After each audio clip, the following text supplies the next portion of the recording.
Good morning friends, मैं रजनीश शुक्ला एक बार फिर से आप सभी का स्वागत करता हूं अपने official YouTube channel army and civil service में। दोस्तों, आज का जो हमारा वीडियो है वो भारतीय संसद पर है। जो हमारा भारतीय संसद होता है ना, तो हमारे यहाँ संघीय व्यवस्था है ना। संघीय व्यवस्था हमारे यहाँ चल रही है, और जो संघीय ढांचा होता है ना, संघीय व्यवस्था होती है, वो तीन चीज़ों से मिलके बनी होती है। एक होता है आपका लोकसभा, और दूसरा होता है आपका राज्यसभा, और तीसरा जो होता है वो होता है राष्ट्रपति। तो हम लोगों ने पढ़ा था राष्ट्रपति के बारे में, हम लोगों ने पढ़ लिया है। इसमें एक जनरल क्वेश्चन ही पूछा जाता है कि भारतीय संसद किससे मिलके बनी होती है। तो भारतीय संसद जो है ना, वो तीन चीज़ों से मिलके बनी होती है। लोकसभा से मिलके बनी होती है, राज्यसभा से मिलके बनी होती है, और राष्ट्रपति से मिलके बनी होती है। राष्ट्रपति को हम लोगों ने पहले पढ़ चुका है, वीडियो अपलोडेड है, उसको जाके आप पहले ज़रूर देखिए, तब आज का ये वीडियो समझ में आएगा। राष्ट्रपति देखें, उपराष्ट्रपति देखें, प्रधानमंत्री देखें, महान्यायवादी देखें, फिर आप जो है ना, तो इस चीज़ को देखेंगे तो बहुत क्लियर हो जाएगा, बहुत स्पष्ट हो जाएगा। अब इसमें देखते हैं कि जो संसद होती है उसमें दो सदन होते हैं। हमारी भारतीय संसद कैसी है? द्विसदनात्मक है, एकल नहीं है, द्विसदनात्मक है। तो पहला जो होता है वो क्या होता है? लोकसभा या राज्यसभा दूसरा हो गया। अब इसको देखते हैं। तो जो लोकसभा होता है, लोकसभा को कहा जाता है हाउस ऑफ पीपल्स भी कहा जाता है। लोक मतलब यहाँ लोगों का ये हाउस है। किसका? लोगों का हाउस है, ठीक है ना। तो इसको ध्यान रखिए। और ये जो होता है, ये निम्न सदन भी इसको कहते हैं। इसका जो दूसरा नाम है ना, तो ये क्या है? निम्न सदन है। इसको निम्न सदन बोलते हैं, छोटा सदन बोलते हैं, ठीक है। इसका जो कार्यकाल होता है वो 5 साल का होता है। वो कितना होता है? 5 साल का होता है। इसका कार्यकाल जो होता है वो 5 ईयर्स का होता है।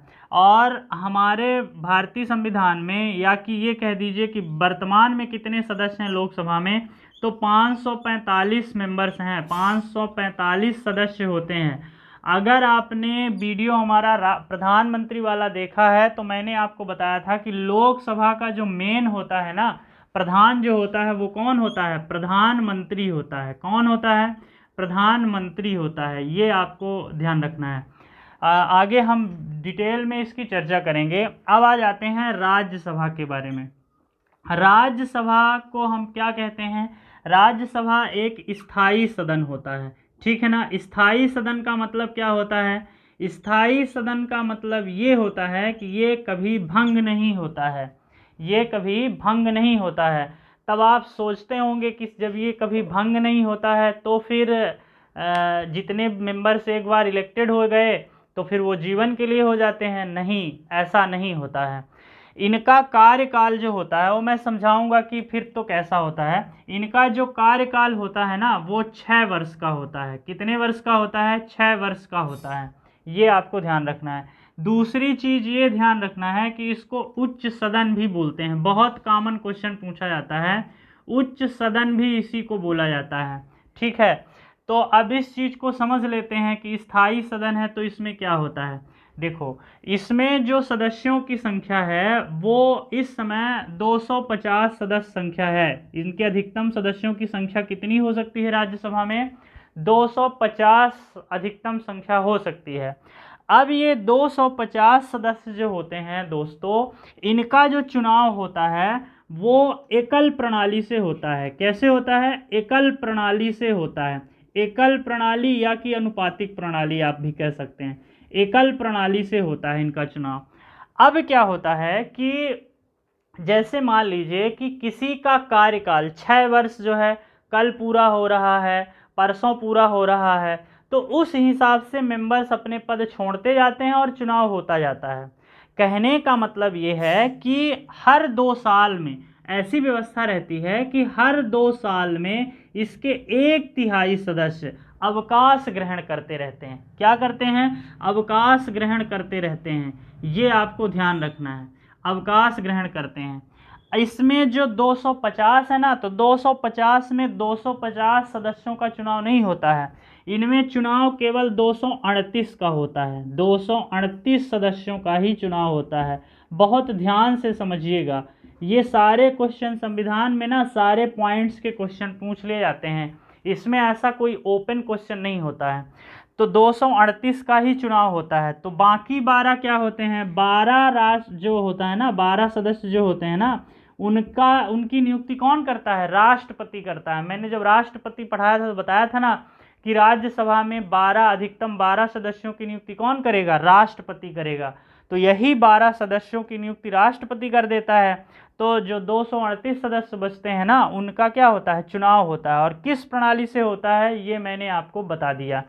ये जो 12 सदस्य होते हैं ना, तो वो 12 सदस्य क्या होते हैं कि वो कला के क्षेत्र में, साहित्य के क्षेत्र में, विज्ञान के क्षेत्र में, पत्रकारिता के क्षेत्र में, और अब खेल के क्षेत्र में भी ये बहुत ज़्यादा उन्नत किस्म के होते हैं, मतलब ख्याति प्राप्त लोग होते हैं। ये आपको सामान्य चीज़ ध्यान रखना है। राज्यसभा का जो उल्लेख किया गया है वो भारतीय संविधान के अनुच्छेद 80 में किया गया है दोस्तों, ये ध्यान रखना है। भारतीय संविधान के अनुच्छेद 80 में जो है तो राज्यसभा का उल्लेख किया गया है। ये इम्पॉर्टेंट बात है, इसको आप नोट कर लीजिए। इसका स्क्रीनशॉट जो है, इतने चीज़ का जो है स्क्रीनशॉट आप ले सकते हैं या अपने रफ में इसका नोट्स बना सकते हैं। अब देखते हैं कि राज्यसभा के सदस्यों की योग्यताएं क्या क्या होनी चाहिए। जो राज्यसभा के सदस्यों की योग्यताएं होनी चाहिए वो मैं बता देता हूं। पहली इम्पॉर्टेंट योग्यता तो ये होनी चाहिए कि वो क्या होना चाहिए, वो उसकी आयु जो है ना वो 30 वर्ष होनी चाहिए। ठीक है ना, आयु जो है राज्यसभा सदस्य की आयु कितनी होनी चाहिए, 30 वर्ष होनी चाहिए। ये आपको ध्यान रखना है, 30 वर्ष होनी चाहिए। दूसरी चीज़ ये इसके लिए ज़रूरी है कि वो पागल ना हो। ठीक है ना, पागल ना हो, दिवालिया ना हुआ हो, ठीक है ना, इत्यादि चीज़ें वो ना हो। ठीक है। और तीसरी इम्पॉर्टेंट चीज़ ये है कि जो सदस्य चुना जा रहा है, तो जो संसद जो योग्यताएं निर्धारित की है ना, भारतीय संसद जो योग्यताएं निर्धारित की है, उस योग्यता के आधार पर होना चाहिए, मतलब उस योग्यता को पूर्ण करता हो। जैसे आप जब किसी कम्पिटिटिव एग्ज़ाम का फॉर्म भरते हैं तो बोला जाता है कि आपको 12th इतने % पास होना चाहिए, ऐसा होना चाहिए, ऐसा होना चाहिए। तो वही सारी योग्यताएं जो है ना भारतीय संसद भी करती है। तो भारतीय संसद जो जो योग्यताएं निर्धारित कर दी, तो वो उनको फुलफिल जब करेगा जो व्यक्ति ना, वही व्यक्ति उसका चुनाव लड़ सकता है या नियुक्त हो सकता है, दोनों बातें होती हैं। अब इसके बारे में ये ध्यान रख लेते हैं कि इनको जो है तो इनका सभापति कौन होता है। तो राज्यसभा का जो सभापति होता है, तो अगर आपने उपराष्ट्रपति को देखा होगा, उपराष्ट्रपति के वीडियो को देखा होगा, तो इनका जो सभापति होता है वो उपराष्ट्रपति होता है। कौन होता है, उपराष्ट्रपति जो है तो राज्यसभा का सभापति होता है। इसके अलावा इसमें एक उपसभापति भी होता है, उपसभापति भी होता है।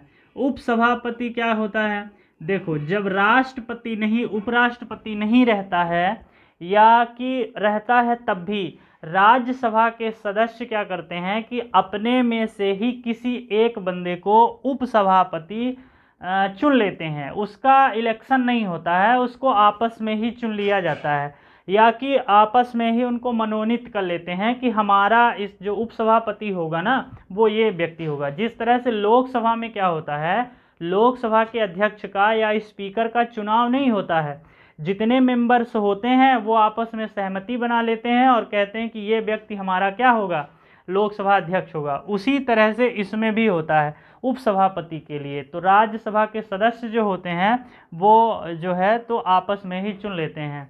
और तीसरी बात आपको ये ध्यान रखना है कि ये जो संख्या है राज्यसभा की, मैंने बताया ना 250 होती है, वो 2026 तक जो है ना नहीं बदली जाएगी। इसमें एक संविधान संशोधन हुआ था, संविधान संशोधन के तहत ये बात कह दी गई है कि 2026 तक नहीं बदला जाएगा। ठीक है, तो ये आपको ध्यान रखिएगा। अब इसमें एक समस्या आपके सामने ये आ रही होगी सर कि लोकसभा का सदस्य हो गया, अब राज्यसभा का सदस्य हो गया, उसी तरह का लोकसभा का भी सदस्य होता है, उसकी आयु 25 वर्ष होती है, उसको अपन अलग से डिस्कस करेंगे। अब आपके दिमाग में होगा कि जब लोकसभा का सदस्य हो गया, राज्यसभा का सदस्य हो गया, तो फिर सर ये मंत्री कहाँ चले गए? तो मंत्री जो होते हैं ना, तो मंत्रियों की संख्या मैंने कल आपको बताया था ना कि जितनी सदस्य संख्या है उससे 15% से अधिक नहीं होना चाहिए, ये आपको ध्यान रखना है, 15% से अधिक नहीं होना। और ये जो मंत्री होते हैं ना, ये 3 प्रकार के होते हैं। हालांकि मंत्रियों के ऊपर हम अपना अलग से वीडियो लाएंगे, लेकिन थोड़ा सा हम समझा देते हैं। एक होता है कैबिनेट मंत्री होता है, केंद्र मंत्री कैबिनेट का मंत्री हो गया, राज्य मंत्री हो गया, और एक होता है राज्य मंत्री के अलावा उप मंत्री भी होता है। तो मंत्रियों की संख्या कितने प्रकार की होती है? 3 प्रकार के मंत्री होते हैं। तो यही 15% में से ना ये 3 प्रकार के मंत्री होते हैं। उसके बारे में उनके अलग अलग शक्तियां होती हैं। राज्य मंत्री की अलग होती है, उप मंत्री की अलग होती है, कैबिनेट मंत्री की अलग होती है। तो उनकी जो योग्यताएं होती हैं, उनकी जो शक्तियां होती हैं, उनको अपन बाद में देखेंगे अलग वीडियो में, क्योंकि हम मंत्रियों के ऊपर अलग से वीडियो ला रहे हैं। अब आ जाते हैं कि राज्यसभा का आखिर वो क्या होता है, शक्तियां क्या होती हैं, ये अपन देख लेते हैं। अच्छा, ये कभी भंग नहीं होता है, इसको ध्यान रखिए। राज्यसभा जो होता है ना, वो कभी भंग नहीं किया जा सकता, ये इंपॉर्टेंट है, भंग नहीं किया जा सकता। जैसे लोकसभा जो है वो भंग होता है, प्रधानमंत्री सिफारिश करता है, किससे सिफारिश करता है? राष्ट्रपति से सिफारिश करता है। जब उसका कार्यकाल पूरा होने वाला होता है, चुनाव होने वाला होता है, तो प्रधानमंत्री सिफारिश करता है, किससे? राष्ट्रपति से। लेकिन ये नहीं भंग होता, राज्यसभा भंग नहीं होती। अब देखिए इसके क्या क्या योग्यताएं होती हैं राज्यसभा में। पहली चीज तो जब देश में आपात लगता है ना, तो आपात की स्थिति में दोनों सदनों से वो बात पारित होनी चाहिए, तभी देश में आपात लग सकता है, ये आपको ध्यान रखना है। दूसरी चीज आपको ये ध्यान रखना है कि अगर कोई विधेयक लोकसभा में पारित हो गया तो राज्यसभा के पास जो है 14 दिन के लिए भेजा जाता है। 14 दिन के अंदर अगर राज्यसभा अपना कोई निर्णय नहीं देता है तो उसे सर्वसम्मति से पास हुआ मान लिया जाता है। इसमें एक क्वेश्चन ये भी पूछा जाता है कि राज्यसभा और लोकसभा में शक्तिशाली सदन कौन है? तो शक्तिशाली होता है लोकसभा होता है। कौन होता है? लोकसभा शक्तिशाली होता है। और तीसरी बात जो आपको ध्यान रखना है वो ये ध्यान रखना है कि जो धन विधेयक होता है ना, धन विधेयक कभी भी राज्यसभा में नहीं प्रस्तुत किया जाता, हमेशा वो कहाँ प्रस्तुत होता है? हमेशा वो लोकसभा में प्रस्तुत होता है। लेकिन राज्यसभा के पास ये अधिकार होता है कि उसको अधिकतम 6 माह तक रख सकता है अपने पास, ठीक है, ये ध्यान रखना है। हालांकि अपनी कोई प्रतिक्रिया तो नहीं दे सकता, लेकिन 6 माह तक उसको अपने पास रख सकता है। वैसे धन विधेयक में ये बात ज़्यादा लागू नहीं होती है, क्योंकि धन विधेयक के मामले में राज्यसभा के पास अधिकार बहुत कम होते हैं। ये राज्यसभा की जो है ये शक्तियाँ होती हैं। इसमें एक क्वेश्चन और पूछा जाता है कि राज्यसभा में अधिकतम या कि कम से कम कितने अधिवेशन हो सकते हैं? तो 1 साल के अंदर कम से कम 2 होने ही चाहिए, और दोनों के बीच में 6 माह से अधिक अंतर नहीं होना चाहिए। ये इम्पॉर्टेंट है, ये आपको ध्यान रखना, 6 माह से अधिक अंतर नहीं होना चाहिए। जबकि आप जानते हैं कि केंद्र जो लोकसभा होता है उसमें 3 तरह के सत्र बुलाए जाते हैं, उसकी चर्चा भी अपन करेंगे। तो ये राज्यसभा के बारे में आपको दोस्तों इतनी चीज़ें ध्यान रखना है। तो 1 से 2 बार वीडियो को ज़रूर देखिए, नोट्स बनाइए, जो इम्पोर्टेंट चीज़ें हैं उसका स्क्रीनशॉट ले लीजिए। तो मिलते हैं नेक्स्ट वीडियो में। अगर आज का वीडियो अच्छा लगा हो तो लाइक सब्सक्राइब ज़रूर करें, शेयर करना ना भूलें। धन्यवाद।